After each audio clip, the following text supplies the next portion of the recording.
વલસાડ જિલ્લાના ઉમરગામ તાલુકાનું નારગોલ ગામ પર્યટકો માટે આકર્ષણનું કેન્દ્ર તો છે જ, પરંતુ હવે અહીં મેડિટેશન એટલે કે મનની શાંતિ મેળવવાનું કુદરતી વાતાવરણ પણ છે।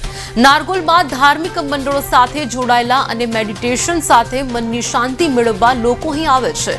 ઓશો એક પ્રખ્યાત નામ છે। એમની વાણીના શબ્દો સાથે મનની શાંતિને આધ્યાત્મિક વાતાવરણનું નિર્માણ એક ભક્તિ સાથે નિરામય જીવન જીવવા પ્રોત્સાહન આપે છે। નારગોલમાં બનેલા ઓશો મેડિટેશન સેન્ટરમાં દૂર દૂરથી લોકો આવે છે। ઓશો મેડિટેશન રિસોર્ટ બનાવવામાં આવ્યું છે, જ્યાં ઓશોએ આપેલા બધા મેડિટેશનો થાય છે। અને ઓશોએ જે તે સમયમાં અહીંયા ગુજરાતની પહેલી શિબિર નારગોલમાં કરાવેલી। એ સમયમાં ઓશોએ 3 શિબિર કરાવેલી અને ત્યારે ઓશોએ કીધેલું કે અહીંયા આ જગ્યા એટલી બધી અદ્ભુત છે ને એટલી બધી એનર્જેટિક છે કે અહીંયા માણસ થોડીક યાત્રા કરીને બી 1 કદમ ચાલીને 2000 કદમની યાત્રા કરી શકે એમ છે।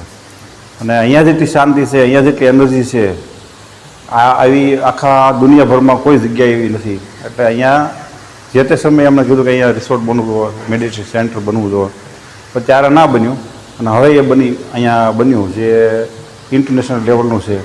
અહીંયા પૂરા ભારતમાંથી સંન્યાસીઓ આવે છે, સાધના કરે છે, ઓશોના મેડિટેશન કરે છે।